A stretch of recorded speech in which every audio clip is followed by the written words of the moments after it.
dentro de um cão. A personalidade dela é inconfundível e onipresente, na relutância em escalar os degraus íngremes para sair do parque, ou depois avançando à minha frente forte e audaciosa, ou nos grandes surtos de correria e farejo na juventude, e em seu deleite quando retorno de uma longa viagem, mas sem exageros, no jeito de verificar minha presença durante nossos passeios, mas sempre mantendo alguma distância. Para um cão que é real e totalmente dependente de mim, ela é incrivelmente independente, e sua personalidade é forjada não apenas na interação comigo, mas nos momentos em que perambula ao ar livre sem mim, explorando sozinha os espaços. Ela tem um ritmo de vida próprio. Apesar da abundância de informações científicas a respeito do cão, ou sobre como eles veem, cheiram, ouvem, olham, aprendem, há lugares para os quais a ciência não viaja. Causa-me perplexidade que algumas das perguntas que mais frequentemente têm sido feitas a mim sobre cães, além das que eu mesma tenho sobre meu próprio cachorro, não sejam abordadas pelas pesquisas. Nas questões de personalidade, experiência pessoal, emoções e nas que envolvam o conteúdo de seus pensamentos, simplesmente sobre o que eles pensam, a ciência se cala. Todavia, o acúmulo de dados sobre os cães fornece uma boa base a partir da qual se pode extrapolar e buscar as respostas. As perguntas são, em geral, de dois tipos: o que o cão sabe e como é ser um cão. Portanto, primeiro perguntaremos o que os cães sabem sobre os assuntos de interesse humano. Depois, poderemos imaginar as experiências, os Umwelten, das criaturas que possuem esse conhecimento. E, o que um cão sabe. Afirmações sobre o que esses animais sabem são feitas constantemente. É curioso que elas tendam a agrupar-se em torno do acadêmico e do ridículo. As primeiras incitam os pesquisadores a perguntar se um cão sabe, por exemplo, como fazer somas. Em um experimento, os cães olharam por mais tempo, revelando surpresa, quando havia mais ou menos biscoitos, exibidos por trás de uma tela, do que os que haviam visto serem escondidos lá, ou indicando que eles tinham prestado atenção na quantidade escondida e percebido quando havia uma discrepância. Bingo, cães contadores. Os outros tipos de afirmação são mais abrangentes, os cachorros são éticos, racionais, metaísicos. Admito ter pensado seriamente, e mais de uma vez, que minha cadela parece agir de forma irônica, seja de forma intencional ou não. Um filósofo antigo sustentava que os cães compreendiam silogismos disjuntivos. Como comprovação, apresentou o exemplo por ele observado de que ao acompanharem um animal até um caminho que se dividia em três, os cães foram capazes, mesmo sem usar o faro, de deduzir que, se um animal não foi pelo primeiro ou segundo dos três caminhos, ele teria ido pelo terceiro, asterisco como no dia em que ela passou 15 minutos cavando um buraco para esconder um valorizado pedaço de couro cru mastigado, só que, ao cavar, ela acabou criando algo mais parecido com uma pilha. Resultado, o couro cru não foi, de fato, escondido, mas orgulhoso e visivelmente exibido, provavelmente em função de um instinto de ocultação imperfeitamente desenvolvido. Da mesma maneira, é possível ficar imaginando se ela entende como ironia, ou como mágica, o meu show de abrir a mão diante dela para mostrar que a guloseima que eu tinha antes não está mais lá. Essa poderia ser outra forma de explicar a capacidade de Rico de escolher, em uma pilha de brinquedos, aquele com o nome desconhecido, dele selecionava o brinquedo que não reconhecia. Começar com um interesse pela matemática ou pela metaísica e escorregar para habilidades mais simples não nos leva muito longe na compreensão dos cães, mas comece com a abordagem deles de cheirar o mundo, sua atenção impressionante para os humanos, e o conhecimento dos diversos meios pelos quais eles apreendem o mundo, e é possível que sejamos capazes de descobrir o que eles sabem. Em particular, talvez possamos responder se eles experimentam a vida como nós, se pensam sobre o mundo como nós. Cuidamos de nosso próprio trajeto autobiográfico pela vida, tratando dos assuntos cotidianos, tramando revoluções futuras, temendo a morte e tentando fazer o bem. O que os cães sabem a respeito do tempo, deles mesmos, do que é certo e errado, das emergências, das emoções e da morte. Ao definir e desconstruir essas noções, tornando-as cientificamente examináveis, podemos começar a chegar a uma resposta. Dias de cão, sobre o tempo. Entro em casa. Pump me faz uma saudação abreviada, executa uma pirueta insólita e, em seguida, sai em disparada. Durante o dia, ela localizou todos os biscoitos que deixei para ela espalhados pela casa e esperou até agora para consumi-los, devora aquele que balançava na beira da cadeira, aquele em cima da maçaneta da porta, até mesmo aquele escondido em cima de uma pilha de livros, que ela delicadamente pega e leva embora. Os animais existem no tempo, usam o tempo, mas será que eles sentem o tempo? Certamente. Em algum nível, não existe diferença entre a existência no tempo e a experiência do tempo. O tempo precisa ser percebido para ser usado. Suspeito que o que muitas pessoas querem dizer ao perguntar se os animais sentem o tempo é: eles têm os mesmos sentimentos sobre o tempo que nós? Um cão pode sentir a passagem de um dia. E, mais importante, eles ficam enfadados o dia inteiro quando os deixamos em casa sozinhos? Os cães têm muita experiência do dia, mesmo que não tenham a palavra dia para descrevê-lo. Somos a primeira fonte do cão de conhecimento dos dias, organizamos o dia dele junto com o nosso, fornecendo marcos e cercando-o com rituais. Por exemplo, fornecemos inúmeras pistas sobre o horário das refeições.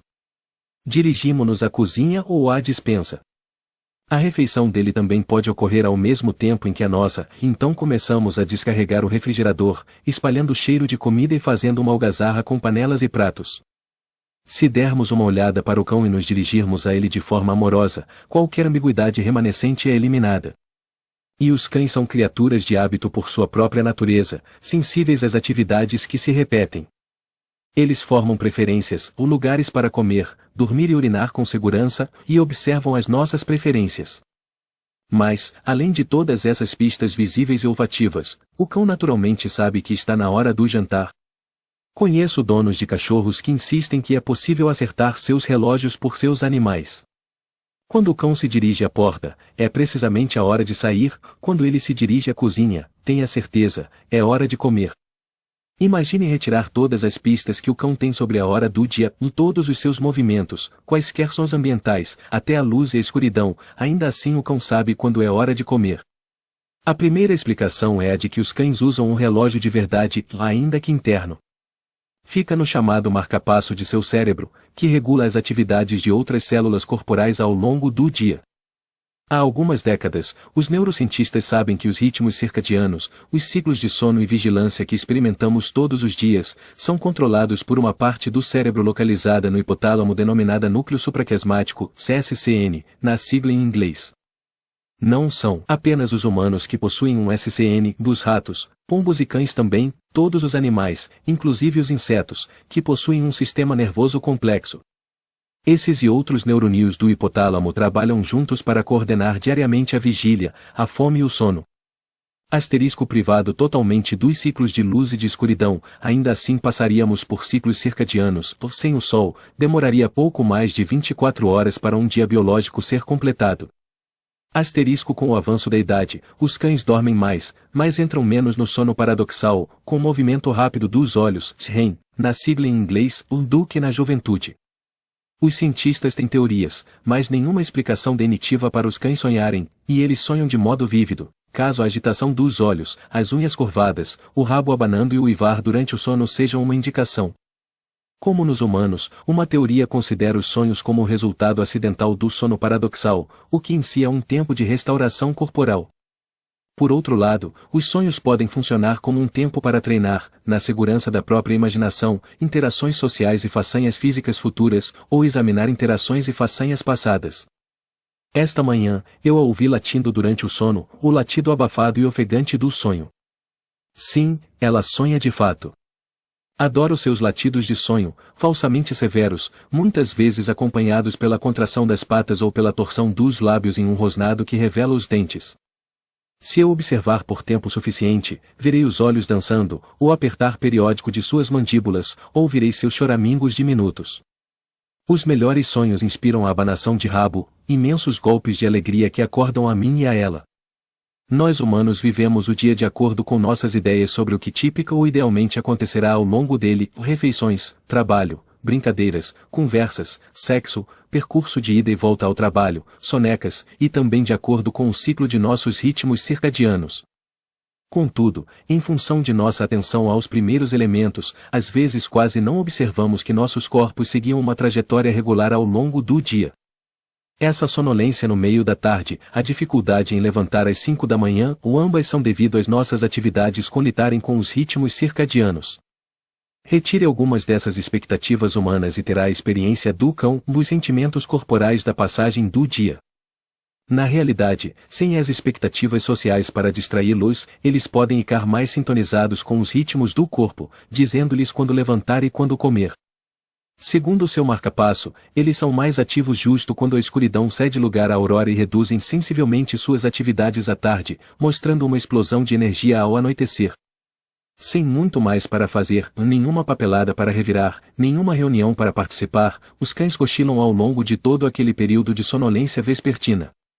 Mesmo sem horários de refeições regulares, o corpo passa por ciclos relacionados à alimentação. Logo antes da hora de comer, os animais tendem a ser mais ativos, correndo para todos os lados, lambendo, salivando e esperando pela comida. Essa percepção da hora de comer se manifesta quando um cão nos persegue incessantemente com a boca ofegante e os olhos suplicantes. Finalmente, descobrimos que está na hora de alimentá-lo. Portanto, é possível de fato acertar o relógio pelo estômago do cão. E, até mais impressionante, os cães mantêm um relógio, operado por outros mecanismos ainda não plenamente compreendidos, que parecem ler o ar do dia. Nosso ambiente local, ou o ar na sala em que nos encontramos, indica, se tivermos o indicador correto, onde estamos no dia. Embora, em geral, não possamos senti-lo, esse é exatamente o tipo de alteração que um cão consegue observar. Se estivermos cuidadosamente atentos, poderemos observar as grandes mudanças do dia, o esfriamento no momento do pôr do sol ou até mesmo a hora, registrada pela quantidade de luz que passa pela janela. Só que as mudanças que acontecem durante o dia são infinitamente mais sutis. Usando aparelhos sensíveis, os pesquisadores conseguiram detectar suaves correntes de ar que se formam ao término dos dias de verão, ar aquecido que sobe pelas paredes e desliza ao longo do teto no interior da casa, derramando-se no centro da sala e caindo ao longo das paredes externas. Não se trata de uma brisa, nem mesmo de uma baforada ou elevação do ar que seja perceptível. No entanto, a máquina sensível que é o cão evidentemente detecta esse luxo de ar lento e inevitável, talvez com a ajuda de seus bigodes, bem posicionados para registrar a direção de qualquer cheiro no ar.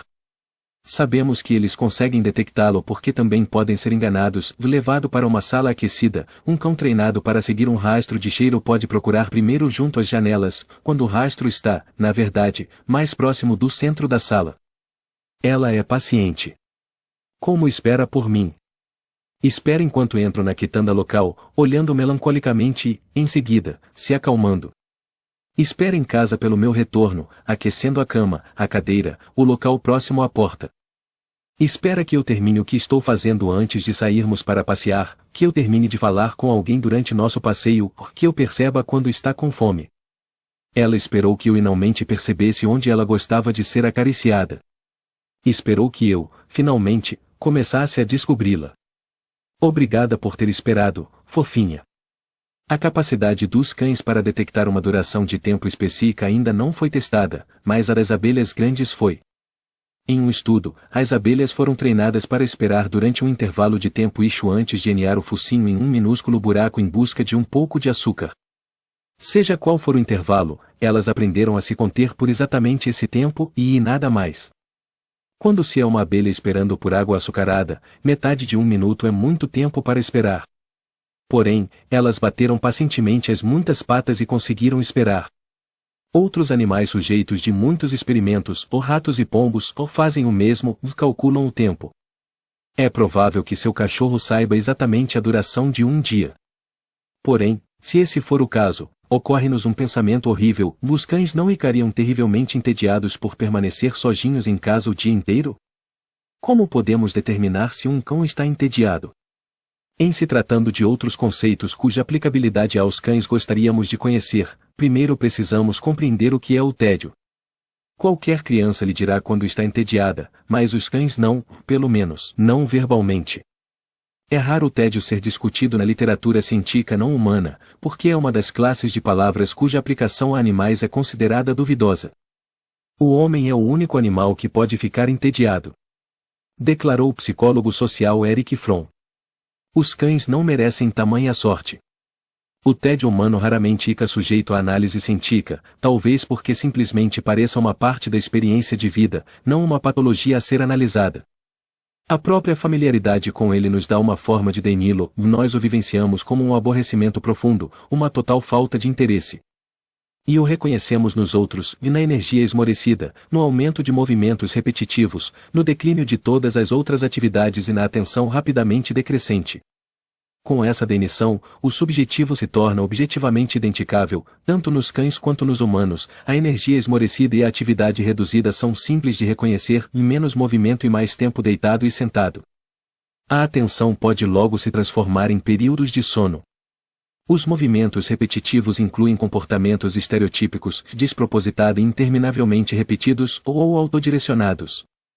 Giramos os polegares quando estamos entediados, contamos os passos. Os animais mantidos em jaulas áridas em um zoológico muitas vezes marcham freneticamente para cima e para baixo, e, apesar de não terem polegares, têm comportamentos equivalentes: lamber ou mastigar a pele ou pelo constante e obsessivamente, arrancar as próprias penas, coçar as orelhas ou o rosto, balançar para frente e para trás. Então, seu cão está entediado? Se você volta para casa e encontra meias e sapatos ou roupas íntimas aparentemente inquietas, que migraram magicamente para um lugar um pouco distante de onde você as deixou, ou lembretes rasgados, do tamanho de uma mordida, que você jogou no lixo ontem, a resposta é tanto sim, seu cão está entediado, quanto não, pelo menos não durante aquela hora maníaca de mastigação. Imagine uma criança reclamando: não tenho nada para fazer. Este é exatamente o caso da maioria dos cães que ficam sozinhos em casa.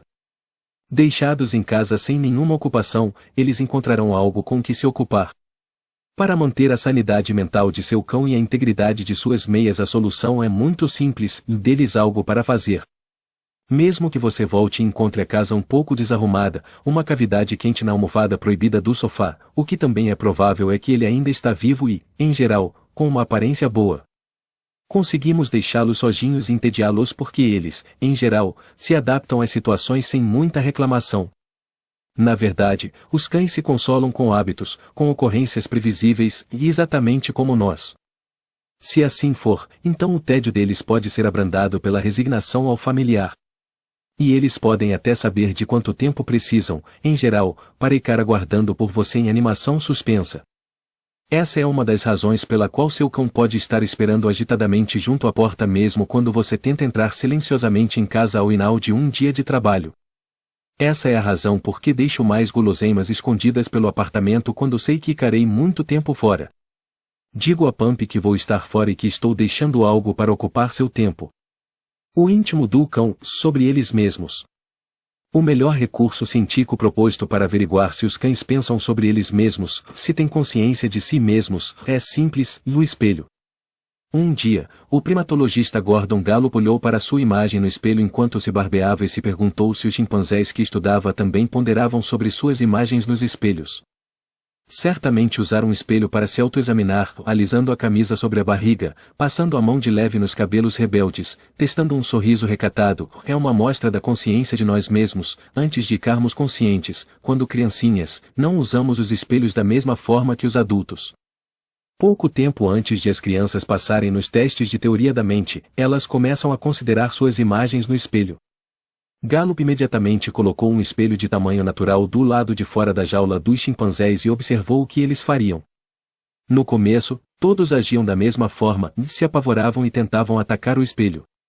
De repente, havia outro chimpanzé bem perto de sua jaula. Essa situação precisava ser confrontada imediatamente, apesar do resultado sem dúvida confuso. A imagem espelhada parecia retaliar, apenas para em seguida a situação se resolver sem grandes problemas. Os primeiros dias foram cheios de demonstrações sociais dirigidas a esse chimpanzé novo e deslumbrante. Após alguns dias, no entanto, os animais pareciam chegar a uma conclusão. Gallup observou-os enquanto se aproximavam dos espelhos e começavam a usá-los para examinar os próprios corpos e rostos, limpando os dentes, fazendo bolhas e caretas para a imagem no espelho. Eles estavam especialmente interessados nas partes do corpo normalmente inacessíveis ao olhar: a boca, o traseiro, o interior da narina. Para se certificarem de que estavam pensando sobre as imagens do espelho como eles mesmos, Gallup inventou o teste da marca ou discretamente aplicou uma pequena quantidade de tinta vermelha na cabeça dos chimpanzés. Os primeiros sujeitos precisaram ser anestesiados para receberem a aplicação da marca. Mais tarde, os pesquisadores acharam a marca enquanto realizavam a limpeza cotidiana ou se encarregavam dos cuidados médicos dos animais. Quando os chimpanzés marcados se postaram novamente em frente ao espelho, eles viam um chimpanzé marcado de vermelho e roçavam o local na própria cabeça, abaixando as mãos para examinar a tinta com a boca. Eles passaram no teste. Há um grande debate sobre a possibilidade de esse comportamento indicar que os chimpanzés pensam sobre si mesmos, se têm um conceito de eu, se são capazes de se reconhecer, se são autoconscientes ou nenhuma das respostas anteriores sobretudo tendo em vista que tudo isso colitaria com nossas ideias sobre os animais caso, de repente, lhes concedêssemos autoconsciência. Mas os testes do espelho continuaram junto aos debates e até a presente data os golinhos, já ao moverem os corpos para explorar a marca, e pelo menos um elefante, usando a tromba, passaram no teste, ou já os macacos não. E os cães? Não existe registro de terem passado nesse teste. Eles nunca se examinam no espelho. Ao contrário, eles se comportam mais como os macacos, às vezes, olham sua imagem no espelho como se fosse outro animal, outras vezes a observam sem maiores reações. Em alguns casos, os cães usam os espelhos para obter informações sobre o mundo, ver você se aproximar sorrateiramente atrás deles, por exemplo. Porém, não parecem ver a figura refletida como uma imagem deles mesmos. Quando os animais passam no teste, os céticos destacam a falácia lógica da conclusão ou o fato de os humanos autoconscientes usarem um espelho para se examinar não implica que usar um espelho requer autoconsciência. Quando os animais são reprovados no teste, o debate toma outra direção e não há nenhuma boa razão evolutiva pela qual os animais deveriam examinar algo não irritante nas próprias cabeças, mesmo reconhecendo a si mesmos. Em ambos os casos, esse teste continua a ser o melhor teste de autoconsciência desenvolvido até hoje, além de usar apenas um equipamento simples. Há algumas explicações para esse tipo de comportamento canino. Eles podem de fato não ter qualquer percepção de si mesmos, portanto, nenhuma percepção de quem pode ser aquele cão vistoso no espelho. Porém, como indica o debate, esse teste não é universalmente aceito como conclusivo de autoconsciência, logo, nenhum deles pode ser considerado apto a determinar definitivamente a falta de autoconsciência. Outra explicação possível para o comportamento dos cães é que a ausência de outras pistas, sobretudo as olfativas, que venham da imagem do espelho leva os cães a perderem o interesse em investigá-la. Um fantástico espelho odorífero que espalhasse o odor do cão enquanto a imagem dele estivesse reletida seria o objeto melhor para esse teste. Uma outra questão envolve o fato do teste se basear em um tipo específico de curiosidade sobre si mesmo ou aquele que leva os humanos a examinarem o que há de novo em seu corpo. Os cães podem estar menos interessados no que é visualmente novo do que naquilo que é palpavelmente novo, eles observam sensações estranhas e as investigam com a boca que mordisca ou a pata que arranha. Um cão não tem curiosidade em saber por que a ponta de seu rabo preto é branca, ou qual a cor de sua coleira nova. A marca precisa ser visível, e notá-la precisa valer a pena. Todavia, existem outros comportamentos caninos sugestivos de seu autoconhecimento. Na maioria das ações, os cães avaliam corretamente suas capacidades. Eles se surpreendem ao pular dentro da água atrás de patos e descobrirem que são nadadores naturais. Eles nos surpreendem ao saltar por cima de uma cerca, o que realmente podem ser capazes de fazer. Por outro lado, é comum ouvirmos que os cães não sabem um fato muito básico sobre eles mesmos, o seu tamanho. Cães pequenos impertigam-se para cães enormes, os donos declaram que eles o acham que são grandes. Alguns donos de cachorros grandes, que toleram que eles sentem em seus colos, também afirmam que seus cães o acham que são pequenos. Em ambos os casos, os comportamentos associados conferem maior credibilidade à noção de que eles de fato sabem o tamanho que têm. O cão menor compensa seu pequeno porte proclamando suas outras qualidades em uma voz incomumente alta. O cão grande criado no colo mantém esse contato íntimo apenas enquanto este é tolerado, ou logo ele encontra, em outro lugar, uma almofada apropriada ao seu tamanho para sentar-se. Tanto cães pequenos quanto grandes tacitamente reconhecem a percepção do próprio tamanho. Pode parecer improvável que isso signifique que eles ponderam sobre as categorias grande e pequeno. Porém, observe como eles agem com relação aos objetos no mundo. Alguns cães tentarão erguer uma árvore derrubada, mas a maioria dos cães que tem o costume de carregar gravetos escolhe aqueles que possuem um tamanho similar em todas as oportunidades, como se medisse o que pode ser apanhado e carregado com a boca. Dali em diante, todos os gravetos no caminho de um cão curioso são rapidamente avaliados: o grande demais? Grosso demais? Fino demais? Outros indícios sugestivos de que os cães conhecem seu tamanho surgem em suas brincadeiras de luta. Um dos traços mais característicos das brincadeiras caninas é que todo cão socializado consegue, em geral, brincar com quase qualquer outro cão socializado, o que inclui o pug, que ataca os calcanhares do mastim, apesar de bater na altura dos joelhos dele. Como vimos, os cães grandes sabem como moderar a força de suas brincadeiras com companheiros menores, e muitas vezes o fazem. Eles evitam dar mordidas mais fortes, pulam com menos intensidade, esbarram em seus companheiros frágeis com mais gentileza. Podem se expor ao ataque por vontade própria.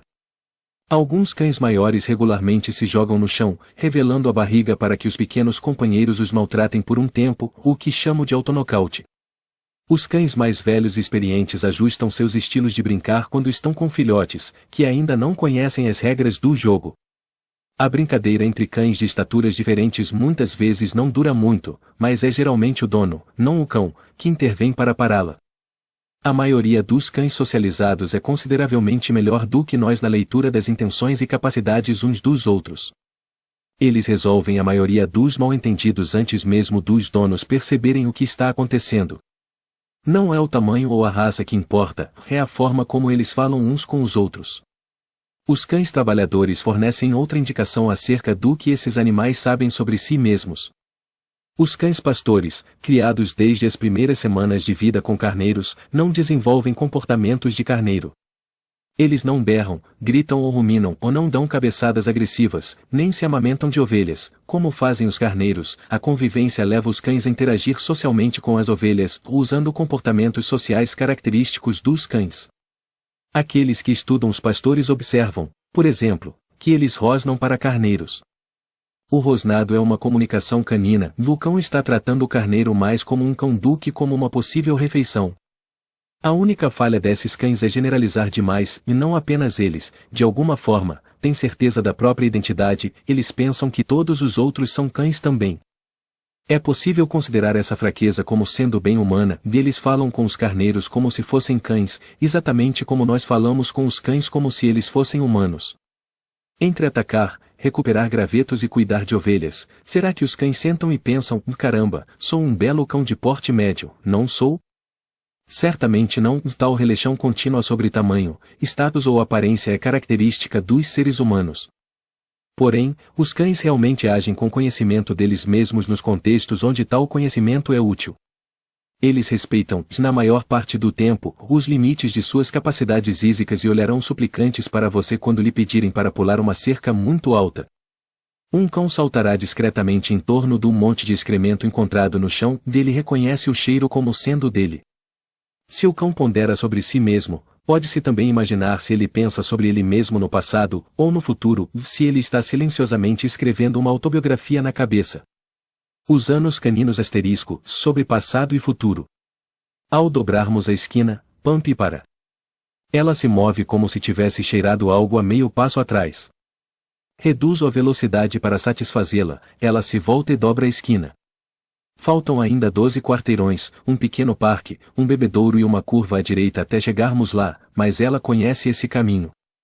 Ela já vinha me olhando há alguns quarteirões, e com aquela curva enal, está conirmado. Estamos indo ao veterinário. Não sei se a origem do mito dos anos caninos, que afirma que os cães vivem o equivalente a 7 anos para cada um dos nossos, ou alguma vez foi encontrada.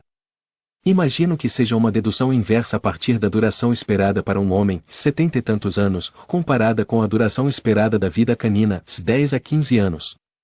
A analogia é mais conveniente do que verdadeira. Não há essa equivalência na vida real, exceto que ambos nascemos e morremos. Os cães se desenvolvem muito rapidamente, andando e comendo por conta própria nos primeiros 2 meses, as crianças adquirem tal capacidade com mais de 1 ano. Em 1 ano, quase todos os cães já são atores, sociais exímios, capazes de circular com facilidade pelo mundo dos cães e dos humanos. A criança normal chega lá aos 4 ou 5 anos. A partir daí, o desenvolvimento do cão desacelera ao mesmo tempo em que o desenvolvimento humano dispara. Se fizermos questão de estender a comparação, é possível defender a tese de uma escala móvel em torno de 10 para 1 nos primeiros 2 anos, e em seguida, diminuindo para mais ou menos 2 para 1 nos últimos anos. Porém, os realmente empenhados em fazer tal comparação deveriam, ao calcular esses anos, levar em consideração intervalos de períodos críticos, o desempenho em testes cognitivos, a diminuição das capacidades sensoriais com a idade e a expectativa de vida de diferentes raças. Os psicólogos relatam que as pessoas com a memória mais extraordinária, capazes de recitar perfeitamente uma série de centenas de números aleatórios lidos para elas de uma só vez, assim como de identificar todos os momentos em que o leitor piscou, engoliu ou coçou a cabeça, ou são, às vezes, as mais torturadas por suas lembranças. O complemento de uma memória tão perfeita pode ser a estranha incapacidade de esquecer qualquer coisa. Todos os eventos, todos os detalhes, são empilhados nos montes de lixo que são as suas memórias. A imagem do lixo transbordante, a agregação do dia que já passou, é bastante apropriada quando consideramos a memória de um cão. Sim, porque, se existe algo na mente do cão, é aquela maravilhosa pilha perfumada que preservamos de modo implicante em nossa cozinha, inacessível a ele como uma forma especial de tortura. Nessa pilha estão os restos de tantos jantares, o queijo fétido descoberto no fundo da geladeira, roupas que fedem tanto há tanto tempo que não podem mais ser vestidas. Tudo vai para lá, mas nada está organizado. A memória do cão é assim? Em algum nível é possível que seja. Há indícios claros de que os cães têm memória. Seu cão claramente o reconhece quando você chega em casa. Todo dono sabe que seu cachorro não esquecerá onde aquele brinquedo preferido foi deixado, ou a que horas o jantar deve ser servido. Ele é capaz de inventar um atalho a caminho do parque, ou lembrar os bons postes para urinar e os lugares tranquilos para defecar, identificar os cães amigos e inimigos com um olhar e uma fungada. No entanto, a razão por que ainda fazermos a pergunta "os cães têm memória?" é a de que a nossa memória é mais do que a manutenção de um registro dos itens valiosos, dos rostos familiares e dos lugares em que estivemos. Existe uma veia pessoal que percorre nossa memória, da experiência sentida do passado, colorida com a antecipação do futuro.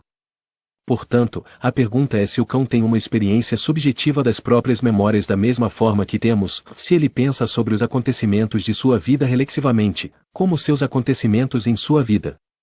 Embora pronunciamentos, os cientistas muitas vezes agem implicitamente, como se os cães tivessem memória exatamente igual à nossa.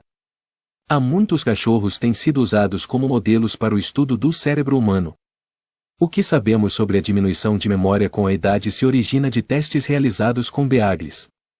Os cães têm uma memória funcional ou de curta duração que, se presume, funciona exatamente da forma como ensinam os livros didáticos de psicologia referindo-se ao funcionamento da memória humana.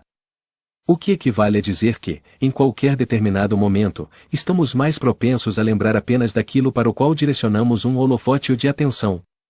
Nem tudo o que acontece será lembrado. Somente aquilo que repetimos e ensaiamos para lembrar mais tarde será armazenado como memória duradoura. E, se muita coisa estiver acontecendo ao mesmo tempo, com certeza lembraremos somente de uma parte, os primeiros e os últimos acontecimentos são mais bem guardados. A memória do cão funciona da mesma forma. Sejam em geral céticos e reservados em seus. Há uma limitação para essa semelhança. A linguagem falada marca a diferença. Uma razão pela qual, como adultos, não temos muitas, talvez nenhuma, ou lembranças verdadeiras da vida antes de nosso terceiro aniversário reside no fato de que, naquela época, ainda não dominávamos a linguagem falada e não éramos capazes de construir, pensar e armazenar nossas experiências. É possível que, embora tenhamos memórias físicas e pessoais de eventos, pessoas e até de pensamentos e humores, aquilo que queremos dizer por memórias seja algo facilitado somente pelo advento da competência linguística. Se esse for o caso, então os cães, tal como as crianças, não têm esse tipo de memória. Entretanto, os cães certamente se lembram de uma quantidade grande de experiências, seus donos, sua casa, o lugar por onde passeiam. Eles se recordam de inúmeros outros cães, conhecem a chuva e a neve após as experimentarem apenas uma vez, sabem onde encontrar um bom aroma e um bom graveto. Sabem quando não podemos ver o que estão fazendo, ou lembram-se do que nos fez ficar zangados da última vez que mastigaram algo, sabem quando podem subir na cama e quando estão proibidos de fazê-lo. Eles só sabem disso porque aprenderam, e o aprendizado é apenas a memória de associações ou de eventos ao longo do tempo. De volta, então, à questão da memória autobiográfica. De muitas formas, os cães agem como se pensassem sobre suas memórias como a história pessoal de sua vida. Às vezes, agem como se estivessem pensando sobre o próprio fururu. A não ser que estivesse doente ou dormindo, não havia quase nada que pudesse impedir Pump de comer os biscoitos para cachorros, e, apesar disso, ela frequentemente se privava deles quando sozinha em casa, optando por aguardar meu retorno. Mesmo quando acompanhados, os cães regularmente escondem ossos e ocultam outras guloseimas preferidas. Um brinquedo pode ser abandonado com aparente despreocupação para somente ser procurado na semana seguinte. Suas ações podem muitas vezes estar vinculadas a eventos do próprio passado. Eles evitam terrenos que machucaram suas patas, cães que foram repentinamente agressivos, pessoas que agiram de maneira instável ou cruel. E revelam familiaridade com criaturas e objetos que encontram repetidas vezes.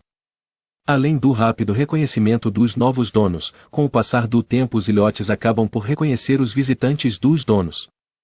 Eles brincam melhor, e sem a menor cerimônia, com os cães que já conhecem há bastante tempo, como se tivessem sido cunhados juntos.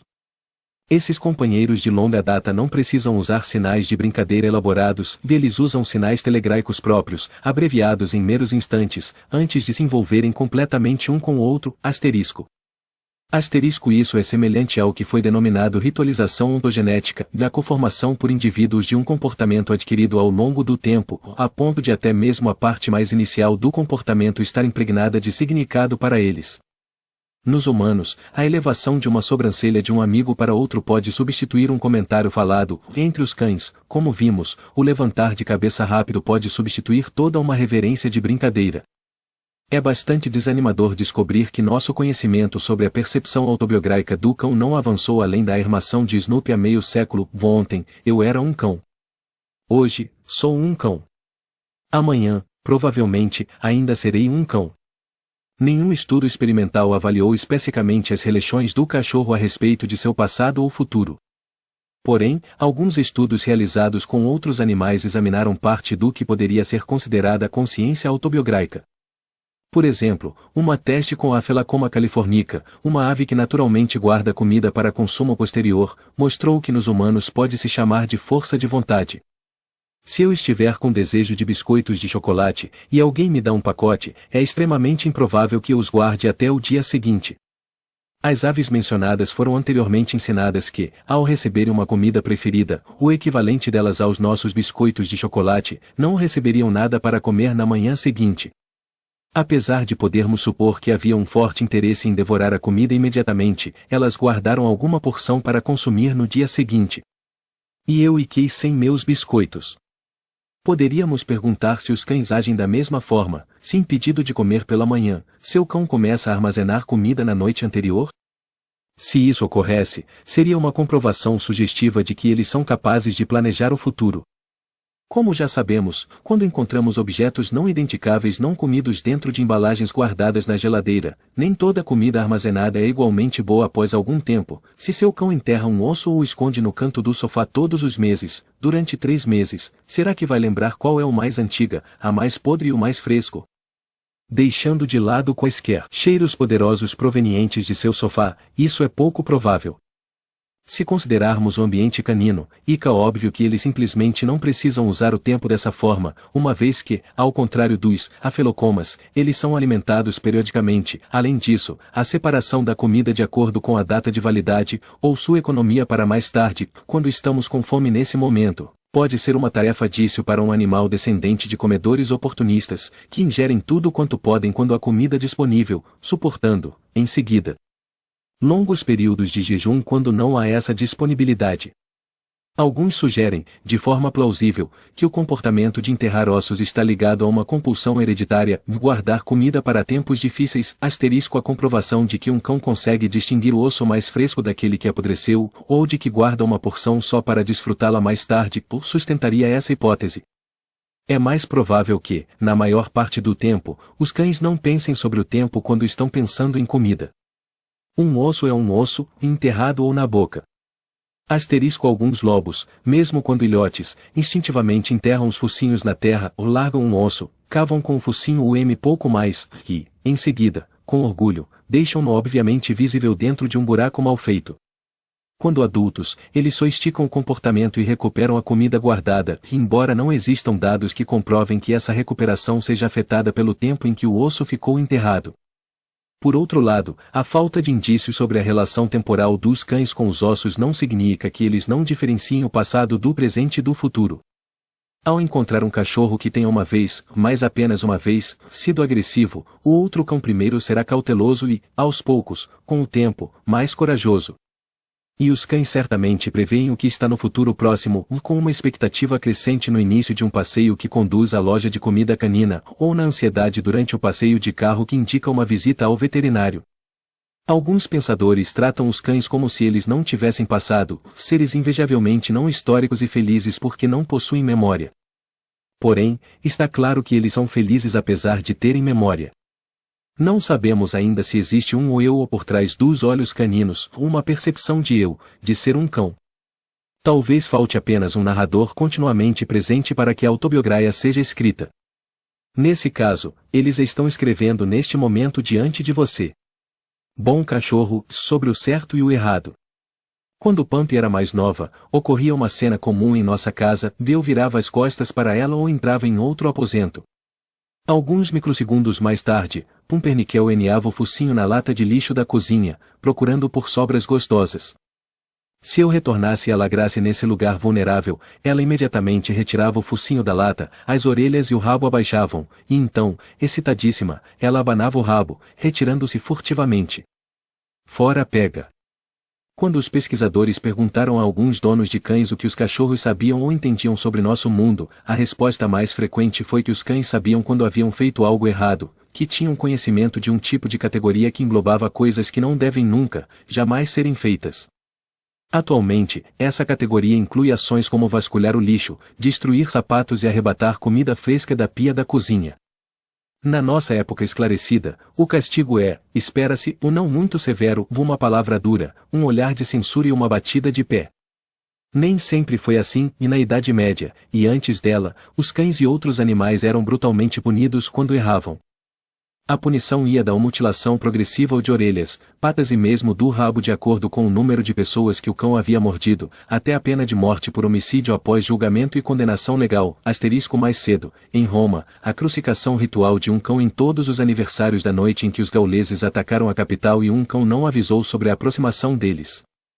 A política medieval parece ridícula pelo fato de presumir que os cães merecem consideração legal. Pode parecer igualmente ridículo que nossa política moderna presuma que os cães não a mereçam, ainda matamos os cachorros que ferem mortalmente um humano. Só que agora chamamos os cães de perigosos e não consideramos necessário levá-los a julgamento, embora seus donos possam ser julgados.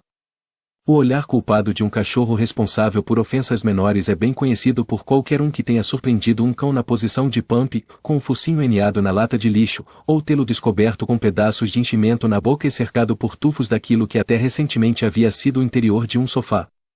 As orelhas dobradas para trás e pressionadas para baixo contra a cabeça, o rabo abanando depressa e eneado entre as patas e a tentativa sorrateira de deixar a sala, tudo isso dá a impressão de que o cão percebe que foi flagrado com o focinho na botija.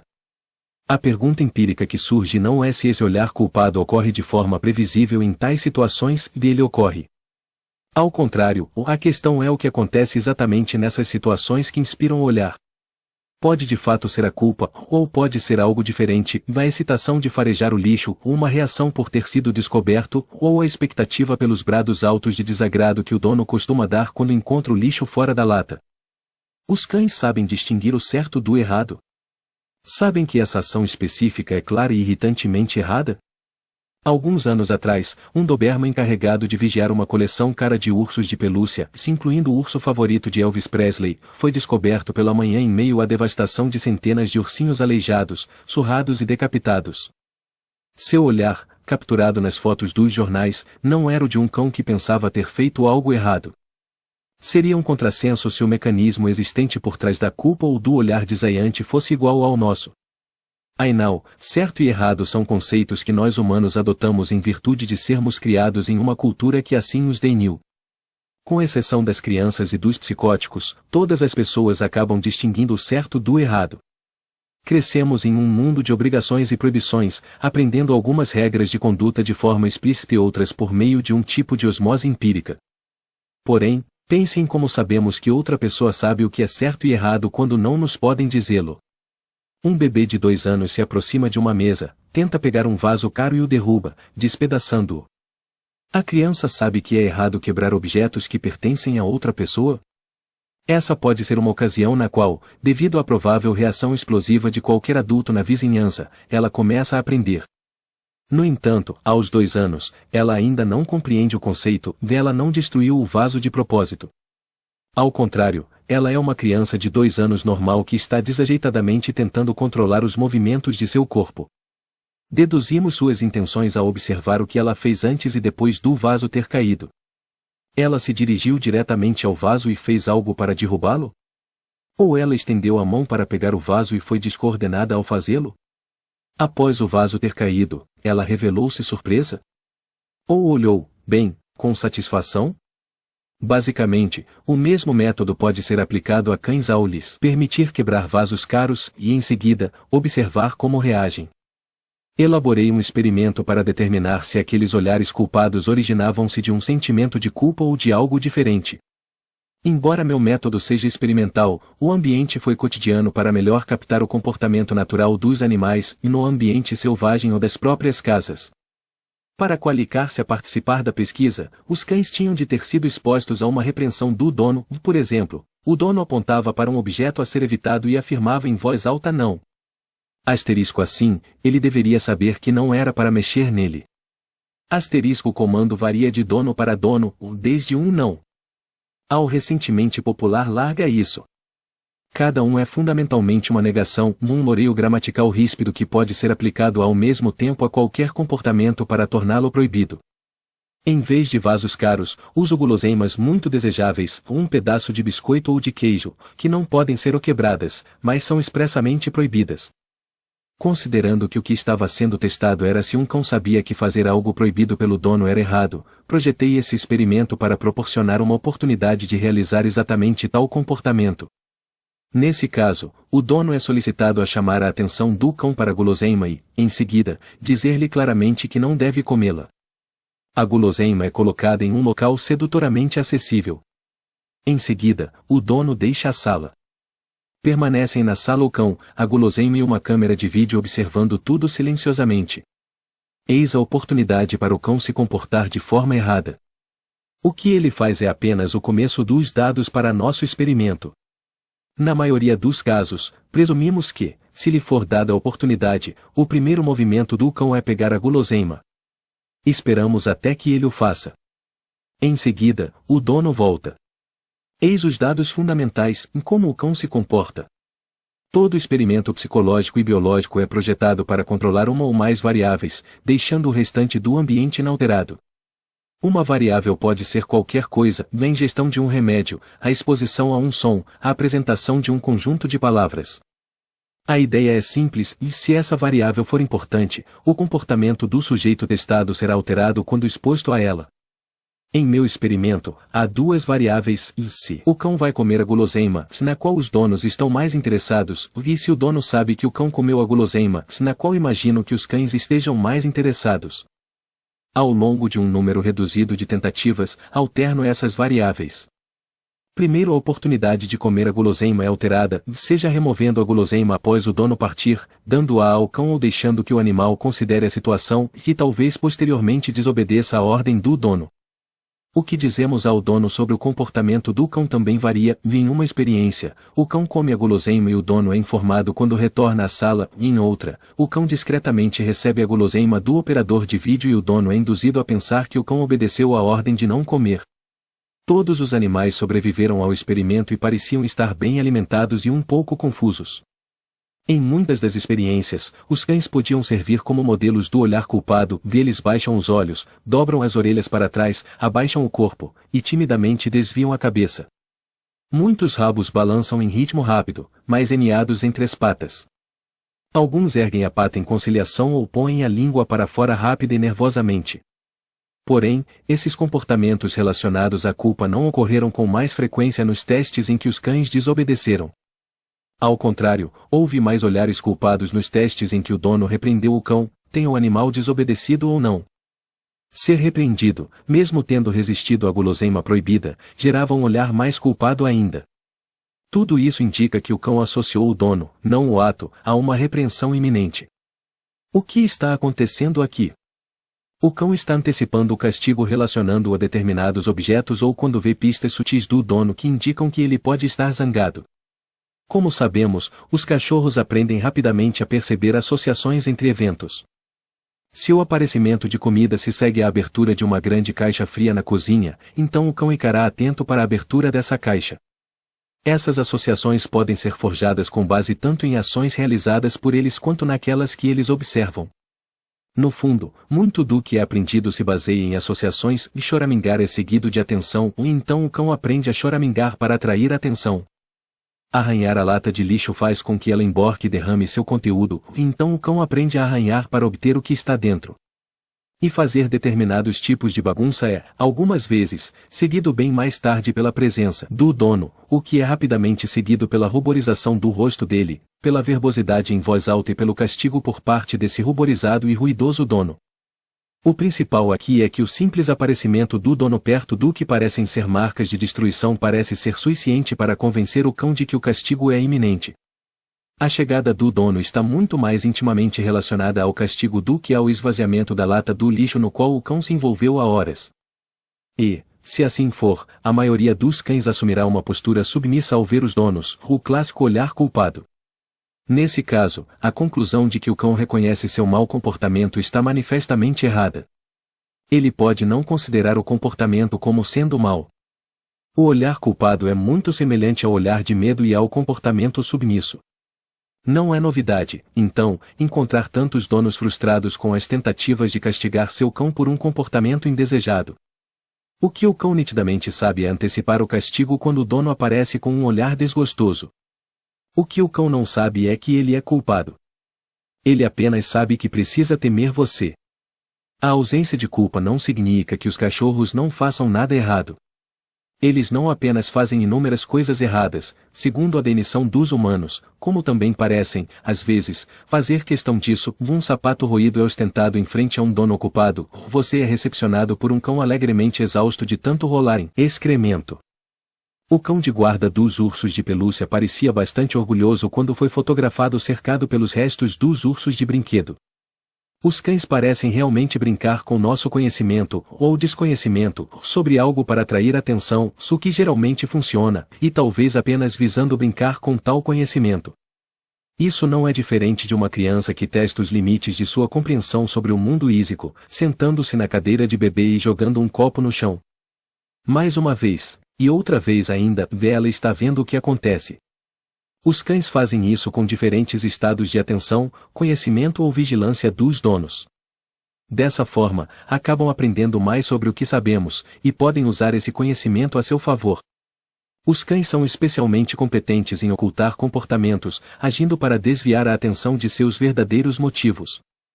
Com base no que conhecemos sobre a compreensão de suas mentes, eles são bem capazes de tentar nos enganar.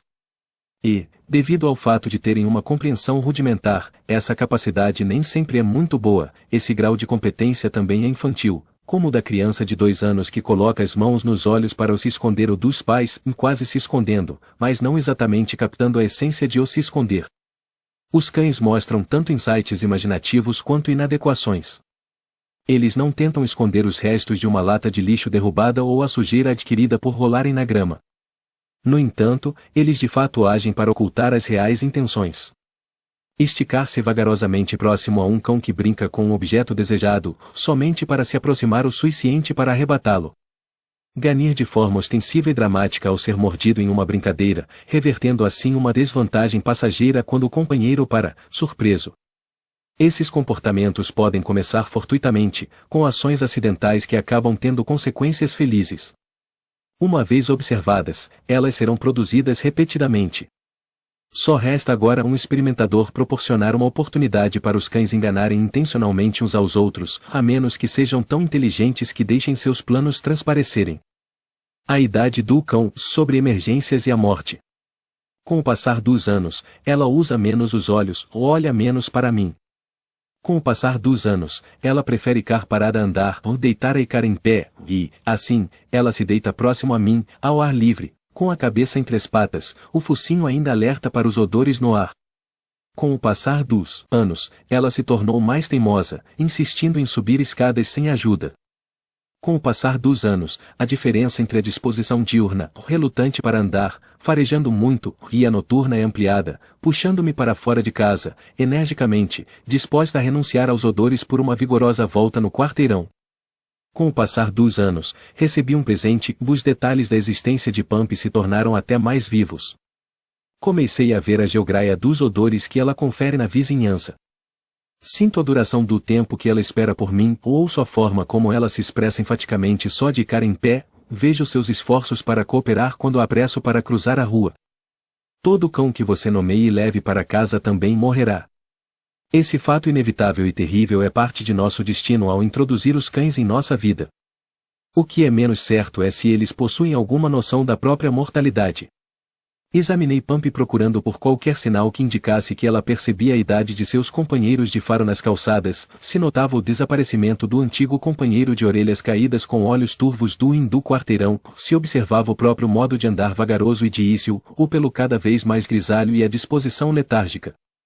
É a compreensão da fragilidade de nossa própria existência que nos torna cautelosos em assumir riscos, cuidadosos conosco e com os que amamos. Nossa consciência da morte pode não ser aparente em todas as nossas ações, mas transpira em outras. Afastamo-nos da beira da varanda, do animal com intenções desconhecidas, atamos o cinto de segurança, olhamos para ambos os lados antes de atravessar a rua, ou não entramos na jaula do tigre, evitamos a terceira porção de sorvete frito, ou até mesmo optamos por não nadar após comer. Se os cães sabem algo sobre a morte, talvez isso se manifeste na forma como agem. Preferiria que os cães não soubessem. Por um lado, quando me defrontei com um cão em decadência gradual, queria ser capaz de explicar-lhe a situação, como se a explicação fosse um consolo. Por outro lado, apesar do hábito de muitos donos de explicar todos os comandos ou eventos aos seus cães, sem essa. Ouço regularmente no parque, temos de ir para casa para que mamãe possa ir trabalhar. Eles não parecem consolados com as explicações. Uma vida sem conhecimento sobre o IN é uma vida invejável. Há algumas indicações de que não deveríamos invejá-los tanto. Uma delas vem da própria aversão a varandas, e na maioria das vezes, os cães se afastam por relexo de perigos reais, sejam eles um precipício, um rio que lui rapidamente ou um animal com um olhar predatório. Eles agem para evitar a morte. Porém, o vagaroso protozoário age da mesma forma, batendo rapidamente em retirada, para longe dos predadores e das substâncias tóxicas. O comportamento de fuga é instintivo, presente de alguma forma em quase todos os organismos. Os instintos, do relexo patelar ao piscar do olho, não exigem que o animal entenda o que está fazendo. E não estamos preparados para afirmar que o protozoário tem uma consciência da morte. No entanto, esse relexo não é trivial, um entendimento mais sofisticado poderia ser construído a partir dele. E há duas maneiras em que os cães diferem dos protozoários. Primeiro, eles não apenas evitam ser feridos, mas também agem de forma diferente uma vez feridos. Estão cientes de estarem feridos. Feridos ou moribundos, muitas vezes os cães procuram com ahínco se afastar da família, canina ou humana, para sossegarem e talvez falecerem em algum lugar seguro. Segundo, eles prestam atenção aos perigos a que os outros se expõem. Volta e meia uma história de um cão heróico surge de repente no noticiário local. Uma criança perdida nas montanhas é mantida viva pelo calor do corpo dos cães que permaneceram com ela, um homem que cai em um lago congelado é salvo pelo cão que se aproximou da beira do gelo, um latido atrai os pais de um menino antes que ele ponha a mão dentro do ninho de uma cobra venenosa. Os relatos de cães heróicos abundam. Meu amigo e colega Mark Beckford, um biólogo que estuda animais há 40 anos, escreveu sobre um labrador cego chamado Norman que foi despertado com os gritos das crianças de uma família, arrastadas pela correnteza de um rio perigoso. Joey conseguirá alcançar a margem, mas a irmã estava com problemas, não fazia progresso, e em grande agonia. Norman pulou dentro do rio e nadou em direção a Lisa. Quando a alcançou, ela agarrou o rabo dele, e juntos alcançaram um lugar seguro. O resultado final de todas as ações caninas é claro, alguém conseguiu escapar da morte. Considerando que os cães precisam dominar os próprios instintos de autopreservação para preservar outro ser, a interpretação comum é que eles são agentes intencionalmente heróicos. Uma compreensão das terríveis dificuldades enfrentadas por alguns humanos pode ser a única explicação. Contudo, o problema com essas histórias é que não se tem o relato completo do que aconteceu, uma vez que o narrador, com seu véu de percepção específicos, está necessariamente restrito ao que vê. É possível perguntar, de modo plausível, se a intenção de Norma não era tanto salvar Lisa, mas, digamos, seguir as instruções do irmão dela de nadar em direção à irmã, ou talvez a própria Lisa tenha conseguido nadar para a margem ao ver seu companheiro Iel nas proximidades, ou quem sabe a correnteza tenha mudado e levado Lisa até a margem. Não há uma gravação em vídeo que possa ser revista e examinada para que possamos considerar cuidadosamente o que aconteceu ali ou em quaisquer dos resgates descritos. Nem conhecemos o comportamento de longo prazo dos cães. Uma situação é um cão de repente latir para alertar outros de que uma criança está em perigo, ou outra é o cão latir o tempo inteiro, dia e noite. Uma compreensão das histórias de vida dos cães também é importante para interpretar corretamente o que aconteceu. Finalmente, o que fazer de todos os casos em que o cão não salvou a criança que se afogava ou o alpinista perdido? As manchetes dos jornais nunca vociferam mulher perdida morre após cão fracassar em encontrá-la e resgatá-la com segurança. Se os cães heróicos são considerados representantes da espécie, os não-heróis deveriam ser eleitos da mesma forma. Certamente existem mais atos não heróicos não relatados do que atos de heroísmo.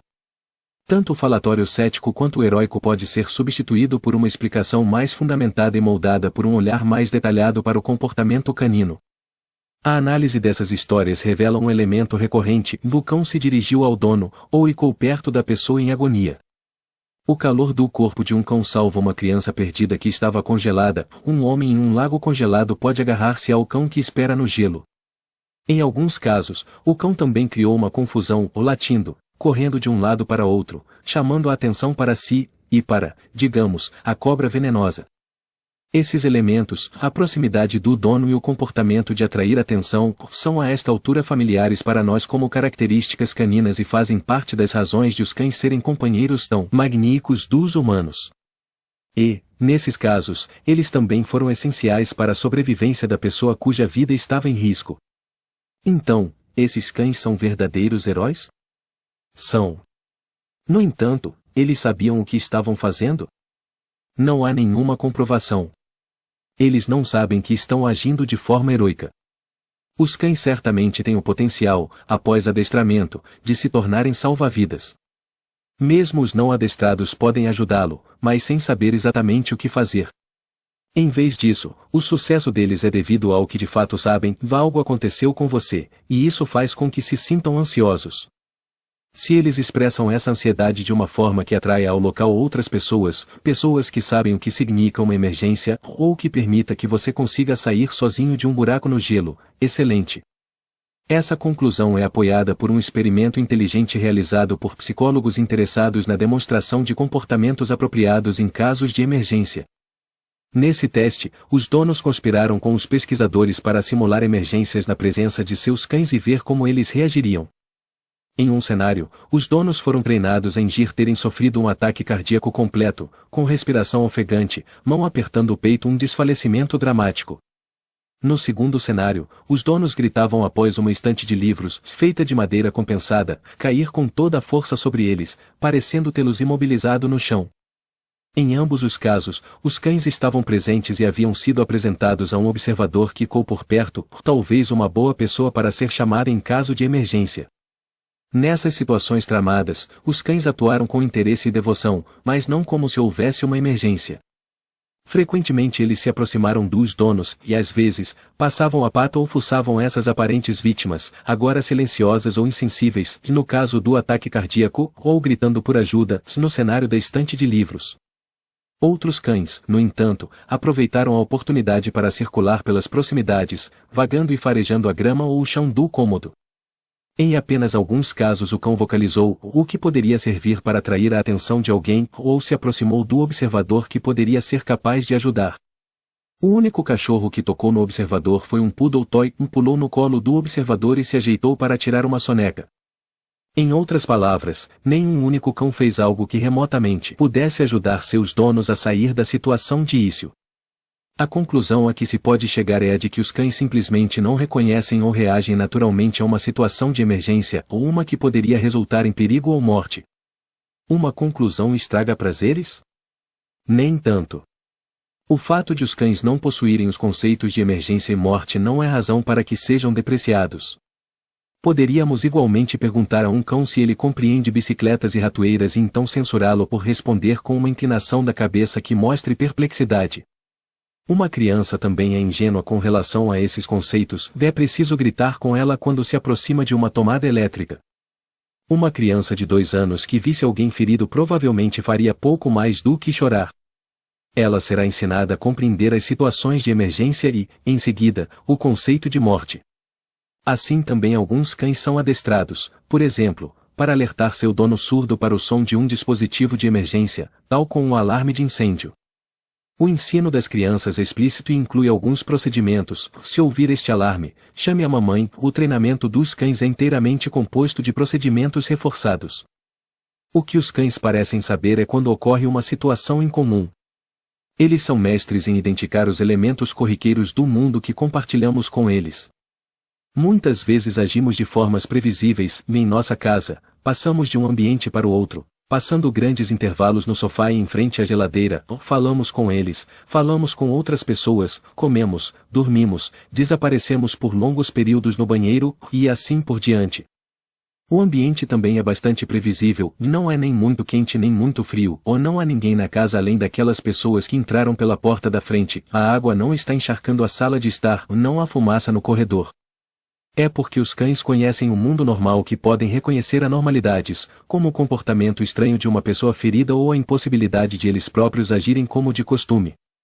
Mais de uma vez, Pumpernickel se envolveu em situações problemáticas, uma vez, ficou presa em uma passarela que acabava em um precipício, outra vez, sua coleira ficou presa nas portas do elevador quando este começou a se mover. Surpreendi-me com sua tranquilidade, sobretudo se comparada com meu nervosismo.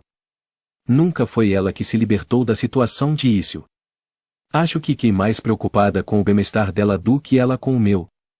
Mesmo assim, muito do meu bem-estar dependia dela ou não da capacidade dela de resolver dilemas, grandes ou pequenos, na minha vida, mas de sua incessante alegria e companheirismo fiel.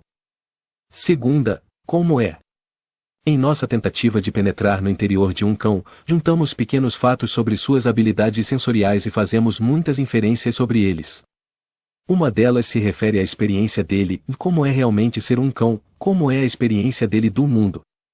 Isso pressupõe, é lógico, que o mundo significa alguma coisa para ele.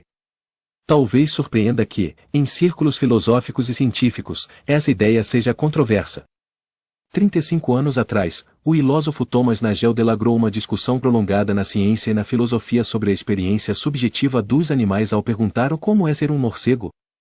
Ele escolheu para seu experimento um animal cuja forma de ver quase inimaginável havia apenas recentemente sido descoberta e a ecolocalização, o processo de emitir gritos de alta frequência e, em seguida, escutar o som que é refletido de volta.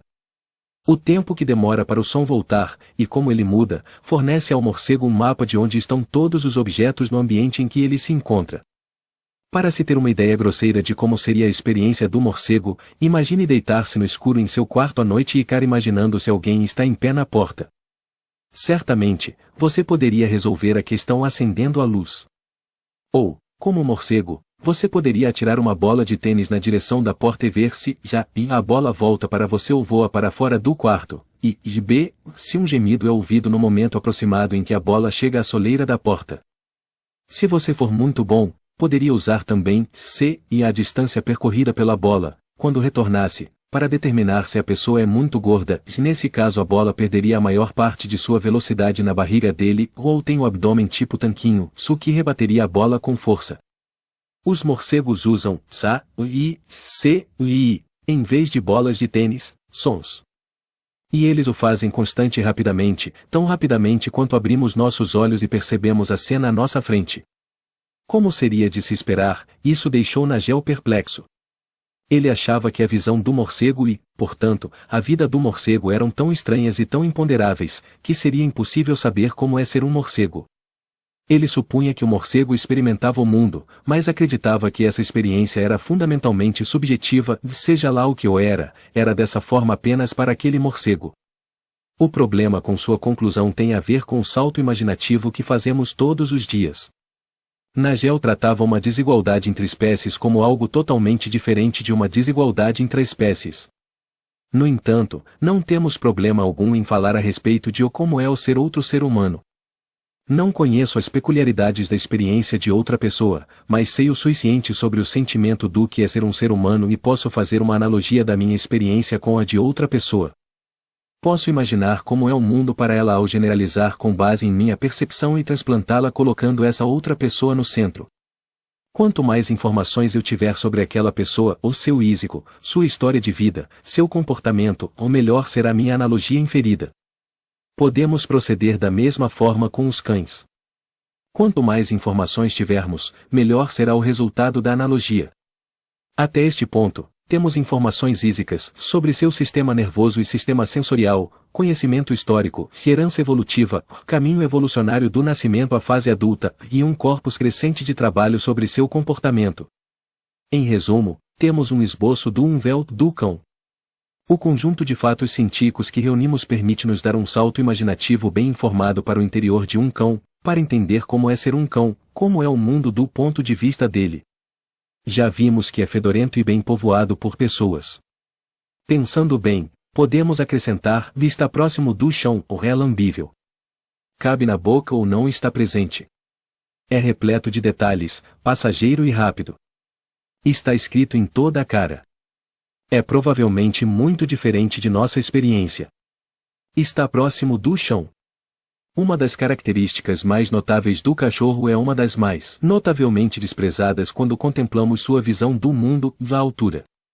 Se você pensa que não há muita diferença entre o mundo da altura de um humano ereto médio e o da altura de um cão ereto médio, de 30 a 60 centímetros, você está enganado. Mesmo colocando de lado por um momento as diferenças nos sons e nos odores tão próximo ao chão, ter uma altura diferente tem consequências profundas. Poucos cães têm a altura dos humanos. Eles chegam à altura dos joelhos humanos. Pode-se até dizer que eles estão, muitas vezes, debaixo de nossos pés. Somos extremamente tacanhos em nossas tentativas de imaginar até o fato mais simples de eles terem menos da metade de nossa altura. Temos consciência de que os cães não estão à nossa altura em termos de intelecto, no entanto, estabelecemos interações de tal forma que a diferença de altura é um problema constante. Colocamos objetos fora do alcance dos cães, o que acaba nos deixando frustrados com suas tentativas de pegá-los. Mesmo sabendo que eles gostam de nos cumprimentar no nível dos olhos, normalmente não nos abaixamos. Ou, ao nos abaixarmos o suficiente para permitir que eles alcancem nosso rosto com um salto, podemos ficar irritados quando pulam em nós. Saltar é a consequência direta do desejo de chegar a algo que requer um salto para ser alcançado. Suficientemente repreendidos por terem saltado, os cães descobrem, para sua felicidade, que existem muitas coisas interessantes sob os pés. Há, por exemplo, muitos pés. Pés fedorentos. O pé é uma boa fonte de nossos odores inconfundíveis. Costumamos suar nos pés quando somos exigidos mentalmente, estamos estressados ou muito concentrados. Pés desajeitados, quando sentados, os balançamos, mas não com habilidade. Eles agem como unidades singulares, com os dedos existindo apenas como lugares entre os quais odores adicionais podem ser descobertos por uma língua perambulante. Se o pé tem um aroma tão interessante, então a forma com que o tratamos deve ser muito frustrante, malditos sapatos. Enclausuramos nossos odores. Por outro lado, os sapatos sem pés dentro cheiram exatamente como a pessoa que os usava, e eles têm a característica adicional interessante de carregar nas solas tudo em que pisamos fora de casa. As meias são portadoras igualmente boas de nossos odores, daí os grandes furos que regularmente aparecem naquelas que foram largadas ao lado da cama. Sob escrutínio, cada furo foi adoravelmente feito pelos incisivos de um cão que a segurou na boca. Além dos pés, na altura do cão, o mundo está cheio de saias longas e pernas de calças que dançam a cada passo de seus usuários. Os movimentos circulares apertados que os fios de tecido de uma perna de calça apresentam para o olho do cão devem ser tentadores. Provocando a sensibilidade ao movimento e a boca investigativa, não é de se admirar que elas possam ser alvo de mordidinhas. O mundo mais perto do chão é um mundo mais aromático, uma vez que é lá que os cheiros pairam e se intensificam, enquanto se distribuem e dispersam no ar. O som também viaja de forma diferente pelo chão, por isso, os pássaros cantam na altura das árvores, enquanto os habitantes do chão tendem a usar o solo para se comunicarem mecanicamente. A vibração de um ventilador pode perturbar um cão que esteja nas proximidades, ou da mesma forma, os sons altos são reletidos com mais força do chão para os ouvidos de um cão em repouso. A artista Jana Sterbach tentou captar uma visão a partir do olho do cão ao prender uma câmera de vídeo à cintura de Stanley, sua terrier Jack Russell, e registrar suas perambulações ao longo de um rio congelado e pela cidade de Veneza. O resultado é um tumulto de visões maníacas e confusas, o mundo inclinado e a imagem em constante movimento. A 35 centímetros acima do chão, o mundo visual de Stanley é um relexo de seu mundo olfativo, dele persegue com o corpo e a visão tudo aquilo que atrai seu interesse olfativo. Mas, ao achar câmeras em animais, estamos em grande parte obtendo uma ideia de sua visão do mundo, não de seu envelto. Com a maioria dos animais selvagens, se não todos eles, somente ao assumir tal ponto de vista é que podemos obter qualquer informação sobre seu mundo. O dia deles, não podemos acompanhar um pinguim mergulhando com uma câmera amarrada em suas costas, só uma câmera discreta poderia captar a construção de um túnel embaixo da terra por uma toupeira. Observar Stanley a partir do ponto de vista de suas costas é surpreendente. Existe a tentação, no entanto, de achar que completamos o exercício imaginativo ao captarmos as imagens do dia dele. Isso foi apenas o começo. É lambível. Ela está deitada no chão, a cabeça entre as patas, e percebe algo potencialmente interessante ou comestível a uma pequena distância. Estende a cabeça para alcançá-lo, o focinho, que lindo focinho saudável e úmido, quase, mas ainda não dentro da partícula. Posso ver suas narinas funcionando para identificá-la. Ela emite um bufo molhado e usa a boca para auxiliar na investigação, inclinando a cabeça muito levemente para que a língua alcance o chão. Ela o testa com lambidas rápidas, e em seguida, se endireita e assume uma postura mais séria a partir da qual lambe o chão ou golpes longos com a língua inteira. É possível lamber quase tudo, uma mancha no chão ou uma mancha na própria mancha, a mão de uma pessoa, ou o joelho de uma pessoa, ou os dedos dos pés de uma pessoa, ou o rosto, as orelhas e os olhos de uma pessoa, ou o tronco de uma árvore, uma estante de livros, ou o assento do carro, ou os lençóis, o chão, as paredes, tudo. Os objetos não identificáveis no chão são especialmente atraentes para serem lambidos. Isso é revelador, pois lamber, trazer moléculas para dentro de si em vez de assumir uma postura de distanciamento seguro delas, é um gesto extremamente íntimo, não que os cães desejem ser íntimos. Contudo, estar tão diretamente em contato com o mundo, intencionalmente ou não, significa definir-se em relação ao próprio ambiente de uma forma diferente da que fazem os homens e descobrir menos barreiras entre a superfície da pele ou do pelo e aquilo que está ao redor. Não é de estranhar que um cão enie a cabeça toda dentro de uma poça de lama ou deite de costas e se esfregue com entusiasmo no solo fedorento. A percepção canina de espaço pessoal relate essa intimidade com o ambiente. Todos os animais têm uma percepção de distância social confortável, cuja invasão é um fator de perturbação e a ampliação uma ameaça que eles tentam conter. Enquanto os americanos evitam que pessoas estranhas se aproximem deles a uma distância menor do que 45 centímetros, o espaço pessoal dos cães americanos é de aproximadamente 0 a 3 centímetros.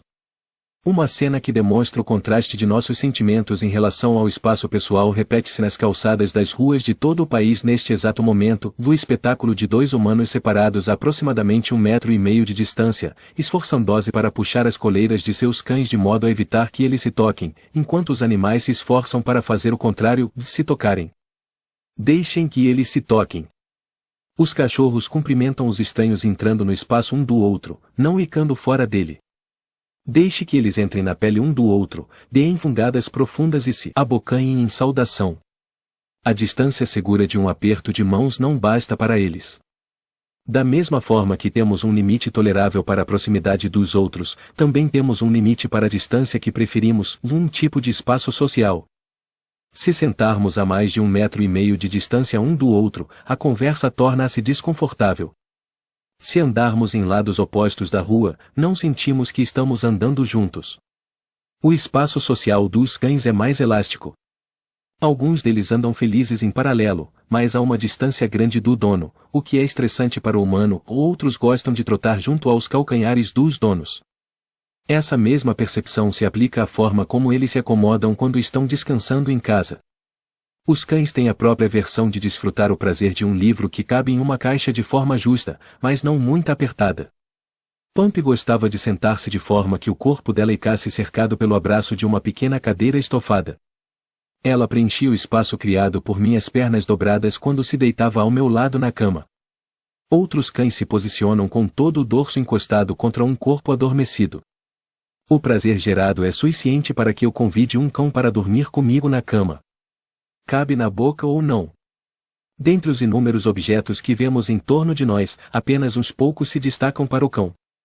A mobília, os livros, os enfeites e as miscelâneas em sua casa são reduzidos a um esquema classificatório mais simples. O cão deine o mundo pelas formas como age sobre ele. Nesse esquema, os objetos são agrupados de acordo com a maneira com que são manipulados, mastigados, comidos, movimentados, usados como assento e rolados por cima. Uma bola, uma caneta, um urso de pelúcia e um sapato são equivalentes, e todos podem ser colocados na boca. Da mesma forma, alguns outros, escovas, toalhas, outros cães, agem sobre eles. As possibilidades, o uso característico, o tom funcional, que vemos nos objetos são suplantadas pelas possibilidades dos cães. Ele se sente menos ameaçado por uma arma do que interessado em ver se ela cabe na boca. A série de gestos que fazemos na direção do cão é reduzida aos que são aterrorizantes, divertidos, instrutivos, e aqueles sem qualquer sentido. Para um cão, um homem levantando a mão para chamar um táxi significa o mesmo que um homem cumprimentando ou dizendo adeus com a mão. Os cômodos da casa têm uma vida paralela no mundo canino, com áreas que acumulam cheiros em silêncio, detritos invisíveis nos cantos das paredes e no chão, áreas férteis das quais emanam objetos e odores, armários, janelas, e áreas de sentar nas quais você ou seu perfume pessoal pode ser encontrado. Ao ar livre, eles não percebem muito bem as construções, grandes demais, não é possível agir sobre elas, pouco significativas. Porém, o canto do edifício, assim como os postes hidrantes, exibem uma identidade nova a cada encontro, com notícias de outros cães que por lá passaram.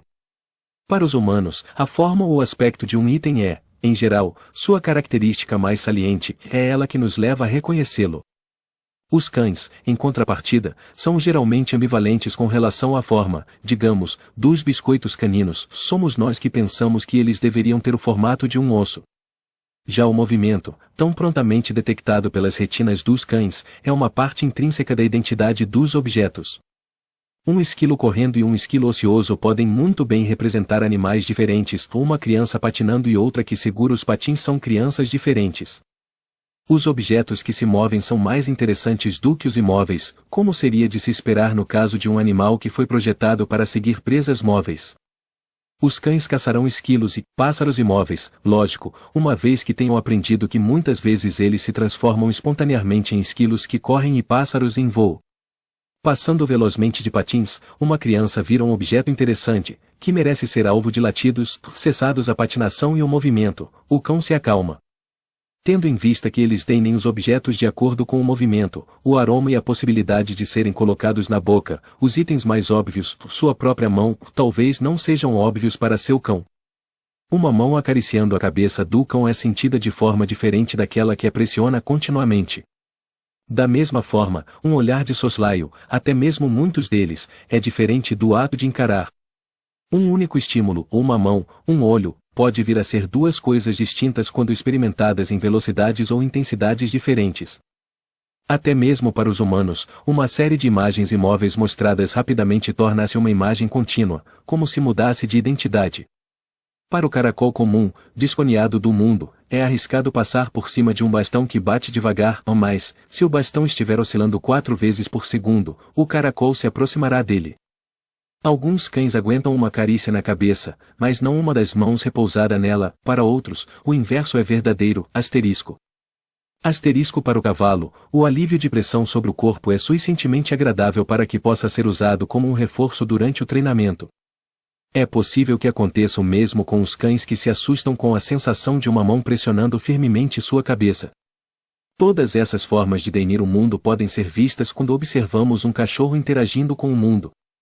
Cães extasiados com um ponto vazio na calçada, aqueles cujas orelhas se impertigam por nada, os paralisados por uma invisibilidade nos arbustos, você os está observando sentir seu universo sensorial paralelo. Com a idade, ele ouvirá ao mais objetos familiares para nós, perceberá que podem ser colocados na boca, lambidos, esfregados e rolados por cima. Eles também acabam compreendendo que objetos que parecem diferentes, o homem na delicatessen e o homem da delicatessen na rua, são iguais. Porém, seja lá o que acreditamos ver, seja lá o que pensamos que acabou de acontecer em um momento, é muito provável que os cães vejam e pensem em algo diferente. É repleto de detalhes. Parte do desenvolvimento humano normal é o treinamento da sensibilidade sensorial, especificamente, aprender a perceber menos do que somos capazes. O mundo está inundado de detalhes de cor, forma, espaço, som, textura, odores, mas não conseguiremos funcionar se percebermos todos eles ao mesmo tempo. Portanto, nossos sistemas sensoriais, preocupados com nossa sobrevivência, se organizam para aumentar a atenção naquilo que é essencial para nossa existência. Os detalhes remanescentes são considerados ninharias, atenuados ou inteiramente desprezados por nós. Contudo, o mundo ainda contém aqueles detalhes. O cão sente o mundo em uma granulosidade diferente. A capacidade sensorial dele é suficientemente distinta para permitir que preste atenção às partes do mundo visual que atenuamos, aos elementos de um odor que não podemos detectar, aos sons que rejeitamos como irrelevantes. Ele nem vê nem ouve tudo, mas aquilo que ele observa inclui o que nós não observamos. Com menos capacidade de ver uma ampla gama de cores, por exemplo, os cães têm uma sensibilidade muito maior para os contrastes de claridade. Podemos observar isso na relutância deles para entrar em uma poça de água reflexiva e no medo de entrar em um ambiente escuro. A sensibilidade canina aos movimentos os alerta para o balão murcho que flutua suavemente pela calçada. Sem linguagem falada, eles estão mais sintonizados com a prosódia das nossas sentenças, com a tensão de nossa voz, com a exuberância de um ponto de exclamação e a veemência das letras maiúsculas. Eles ficam alerta para contrastes repentinos na fala, um grito, uma única palavra, até um silêncio prolongado. Como observou Temple Grandin, o mesmo acontece com as vacas e os porcos, o que fez com que a indústria de carnes alterasse os caminhos utilizados pelos animais rumo ao abatedouro. Para a indústria, esse trabalho é útil para promover carne menos estressada, portanto, mais saborosa. Para os animais, eles são presumivelmente poupados de alguma ansiedade adicional enquanto viajam, e espera-se que sem consciência disso, para a morte. Como em nosso caso, o sistema sensorial dos cães está sintonizado com as novidades. Nossa atenção concentra-se em um novo odor, um novo som. Os cães, que cheiram e ouvem um universo mais amplo de coisas, podem parecer estar constantemente em posição de sentido. Os olhos bem abertos de um cão trotando pela rua são os mesmos de alguém sendo bombardeado por novidades. E, diferente da maioria de nós, eles não se habituam imediatamente aos sons da cultura humana. Por isso, uma cidade pode ser uma explosão de pequenos detalhes com um grande impacto sobre a mente do cão, uma cacofonia do cotidiano que aprendemos a ignorar. Conhecemos o som da batida de uma porta de carro, mas a menos que estejam atentos a esse barulho, os habitantes da cidade tendem a nem ouvir a sinfonia de portas batendo nas ruas. Para um cão, todavia, esse pode ser um som novo cada vez que ele ocorre, e um som que, às vezes, o que é ainda mais interessante, é seguido pelo aparecimento de uma pessoa. Eles prestam atenção aos períodos minúsculos de tempo entre nossas piscadelas, ao complemento do que vemos. Nem sempre são coisas invisíveis, mas simplesmente aquelas que preferiríamos que eles não prestassem atenção, como nossas virilhas, o brinquedo de borracha predileto que enfiamos no bolso, ou o aleijado desamparado na rua. Também podemos ver essas coisas, mas desviamos o olhar. Os hábitos humanos que ignoramos, tamborilar dedos, estalar tornozelos, tossir educadamente, mudar de posição, os cães percebem. Chegar para a frente na cadeira pode significar que você vai levantar. Coçar-se, balançar a cabeça, tudo que é mundano é elétrico, um sinal desconhecido e um ligeiro cheiro de shampoo. Esses gestos não fazem parte do mundo cultural canino da mesma forma que fazem para nós. Os detalhes se tornam mais significativos quando não são engolfados pelo cotidiano. A mesma atenção que os cães nos dedicam pode levá-los a se acostumarem com esses sons ao longo do tempo e a absorverem a cultura humana. Observe um cão de livraria, que passa as horas de seu dia cercado de pessoas, ele se habitua à passagem de gente estranha perto dele, à proximidade delas ao folhearem as páginas de um livro, a ser coçado na cabeça a odores passageiros e passos constantes. Estale a articulação dos dedos dezenas de vezes por dia e um cão próximo aprenderá a ignorar esse hábito.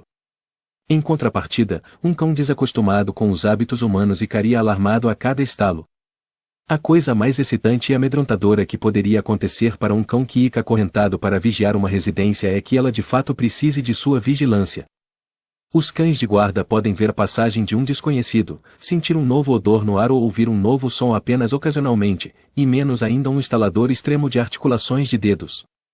Podemos começar a compensar as desvantagens humanas na compreensão do véu sensorial do cão tentando dar um susto em nossos sistemas sensoriais.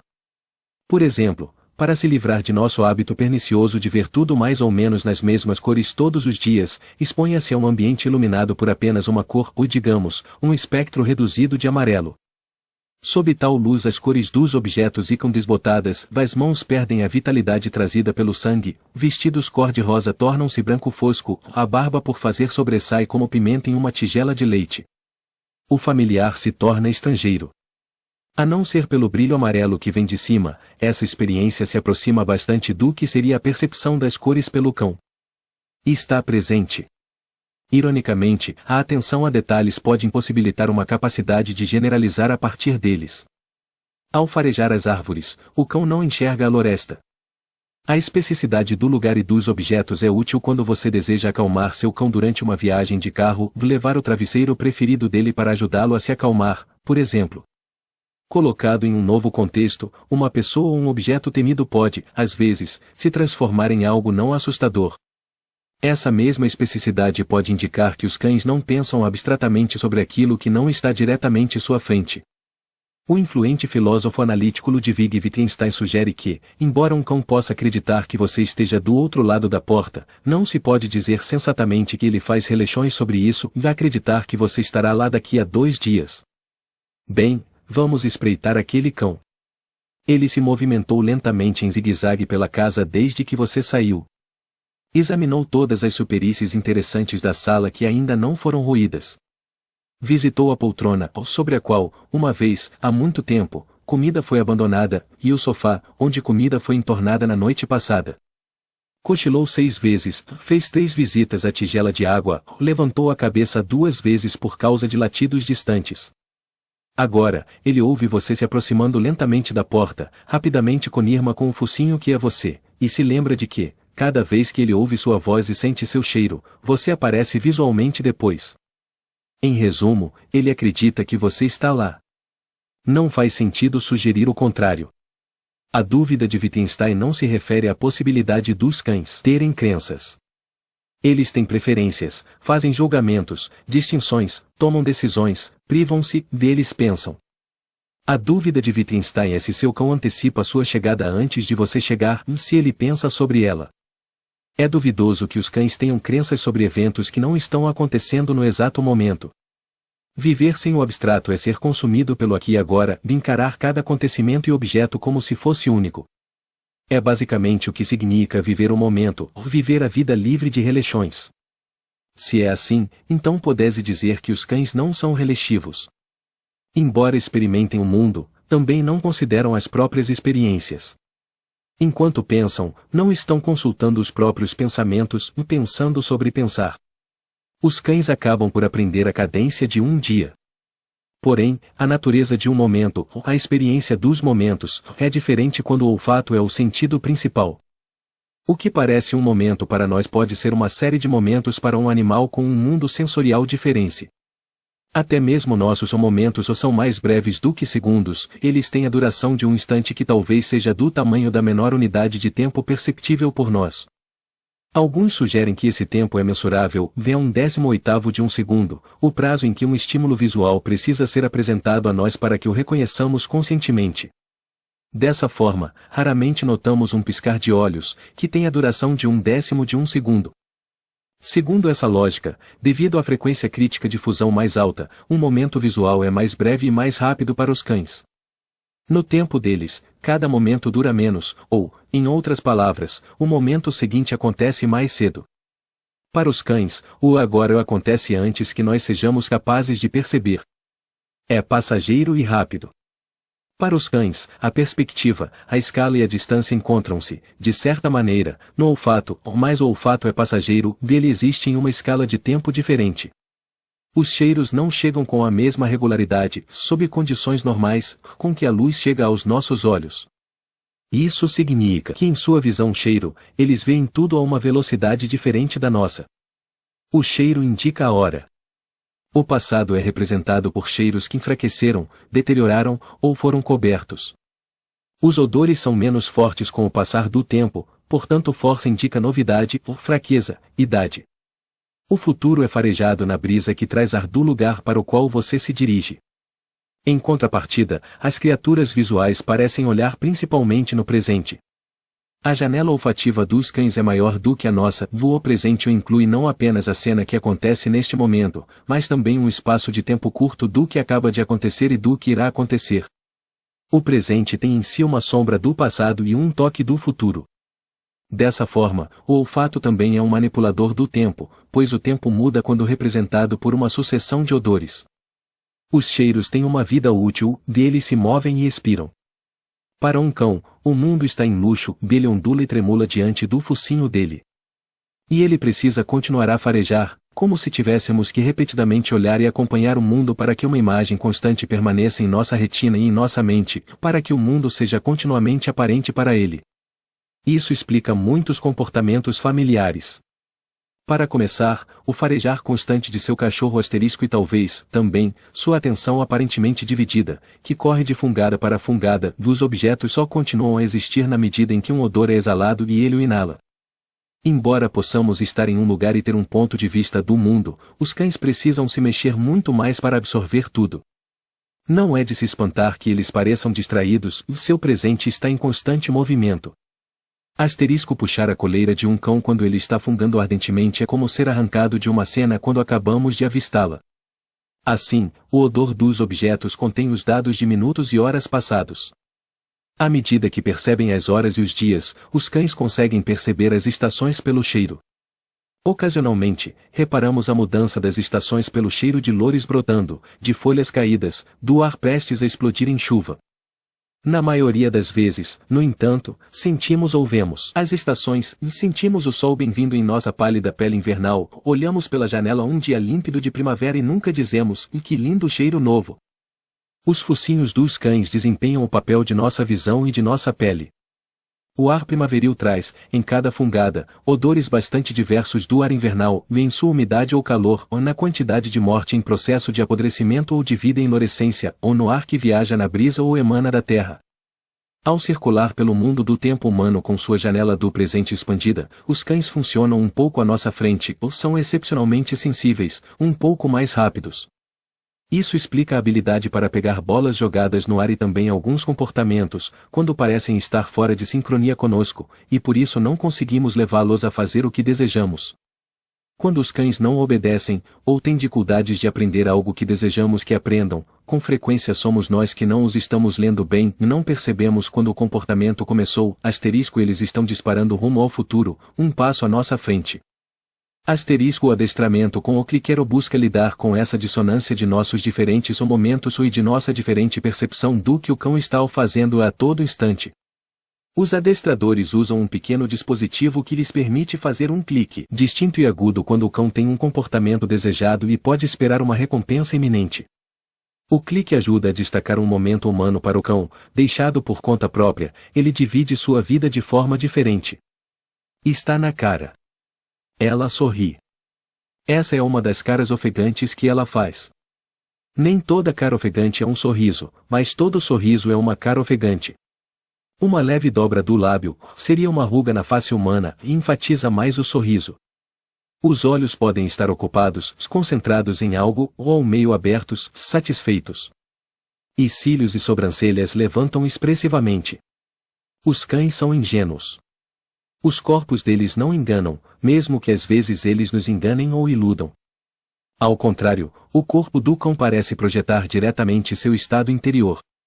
A alegria quando você retorna para casa ou quando se aproxima dele, é traduzida diretamente pelo rabo. A preocupação dele é demonstrada pelo levantar de uma sobrancelha. O sorriso de Pump não é um arreganhar de dentes genuíno, mas aquela retração de lábio profunda que dá um relance dos dentes é usada de uma forma ritualizada, parte de uma comunicação conosco. Você pode aprender muito sobre um cachorro observando o porte de sua cabeça. O humor, o interesse e a atenção estão registrados em letras maiúsculas na altura da cabeça, na posição das orelhas e no brilho dos olhos. Pense em um deles saltando diante de outros cães, rabo e cabeça levantados, com um brinquedo estimado ou roubado. Considerando a forma usual dos cães de se comportar perto de outros, este é um gesto claro e intencional ou de algo semelhante ao orgulho. Os lobos jovens também podem desaforadamente ostentar comida na frente de outros animais mais velhos. Sendo o primeiro elemento de interação com o mundo, a cabeça está geralmente apontada na direção em que o cão está indo. Se ele vira a cabeça para o lado, é apenas momentâneo, para se certificar de que há algo naquela direção que vale perseguir. É diferente de nós, que podemos virar a cabeça em contemplação, para fazer uma pose ou para impressionar. O cão é revigorantemente livre de pretensão. O que a cabeça não diz sobre a intenção do cão, o rabo revela. A cabeça e o rabo são espelhos, apresentando a mesma informação por meios paralelos, a antítese clássica. Porém, eles também podem ser totalmente antagônicos, com sensibilidades diferentes em cada ponta. Um cachorro que se recusa a ser farejado na cara pode não ter qualquer problema em ser examinado no traseiro ou vice-versa. Ou o rabo ou a cabeça contam o que acontece por dentro. Seria mais surpreendente se eu tivesse absoluta certeza de como é o estar dentro de um cão do que se não a tivesse. Discutir essa questão é começar um exercício de empatia, imaginação bem informada e que advém de uma perspectiva mais do que da descoberta de uma explicação conclusiva. Nagel sugeriu que nenhuma explicação objetiva pode jamais ser feita a respeito das experiências de outras espécies. A privacidade dos pensamentos dos cães permanece intacta. Porém, é importante tentar imaginar como eles veem o mundo ou substituir os antropomorfismos pelo véu. E, se olharmos com bastante cuidado e imaginarmos com suficiente destreza, quem sabe nossos cães se surpreendam com o quanto conseguimos acertar.